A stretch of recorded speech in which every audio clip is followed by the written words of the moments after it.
This is the first speech, I think, of quite a few probably we're going to have this afternoon. But my dear husband, Henning, whose words of wisdom were many and very wise, always said, be the first person to speak at any event, because then nobody wittier or cleverer can come after you, and nor can they say the things that you wanted to say and then steal your thunder. As we know, he's not here today, but he would have absolutely adored this whole thing. And even though he was German, he was a complete royalist, and he would have found today absolutely stunning.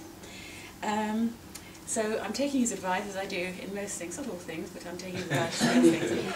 And I have to say, although Henning actually isn't here, clearly, which is a bit of a travesty for me, I see him represented in the room through the boutique of Henning. We won't explain that any further. No, it's not the knickers either.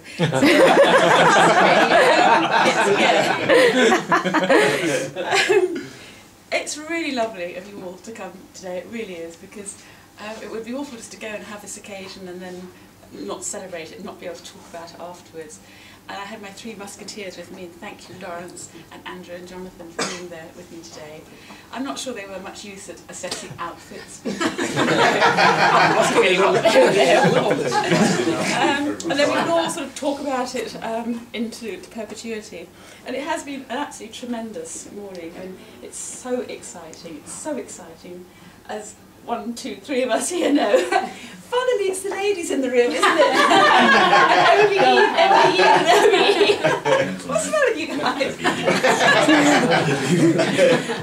I've driven around Buckingham Palace a few times recently. I thought, oh my God, on Tuesday I'm actually going to go through the palace gates, and they let you drive in and drive into the forecourt. And the royal family just know how to do this, and the household knows how to do it. And every single person, and you meet so many staff during the day because they're every 2 seconds, they're all saying congratulations and well done, have a lovely day, and blah, blah, blah. And actually, we think your outfit's great. Several of them went up to me and said, oh, I think your outfit's really great. So I thought, well, that was really nice. There are lots and lots of thank yous due today, because I wouldn't be here but for the effort that so many people have put into this. So we'll start off with, because there's going to be a few more, we'll start off with the two real soldiers, I think, who spearheaded this, Anita and Jonathan. And of course, when I knew in November about this, and I get the Cabinet Office letter, and I'm just bursting into tears all over the kitchen with the Waitrose bags in front of me, thinking, oh God, I've got no one to tell, this is terrible. You haven't got a clue. And they say, don't tell anyone, you're terrified, if you open your mouth, they'll take it away from you. So I inched my way along telling people, and eventually I found out, and that's another story I'll tell you later. And Anita and Jonathan really have worked very hard at this with their little army of supporters behind them. I have read the letters. I have to say, I did that after reading all your letters. I put them down, I thought, I can't cope with this anymore. But thank you both. They haven't actually met. Have you met now? We have now. Which one's Lisa? Well, we'll talk about that later. Yeah. We know each other very well. As I said, we will talk during, there'll be a few more speeches. I know that a lot of people around this table, polite as they are and respectful as they are absolutely dying to know how the 158 Hermitage Road project is. We'd all like to know it's finished, but some people are more keen to know it's finished than others, and we won't say any more than that. Yes, it is effectively finished. And Lawrence came on Friday with the lady who does all the snagging, and she took some 200 pictures of all the bits and bobs, like the door handles and the skirting boards and the grouting that has to be fixed. So we're effectively finished, but we're not perfect. And it is on the market, and we'll talk more about that later. But the beneficiaries, a lot of the beneficiaries, are around this table. And that project has been blood, sweat and tears. It was the first one I'd done without the background of Henning with me on a sort of emotional and practical level. And it's very hard as a sort of team of one. And they call me grandly the Chief Executive Officer. And I said, okay, but I'm the only Executive Officer. So it's not exciting.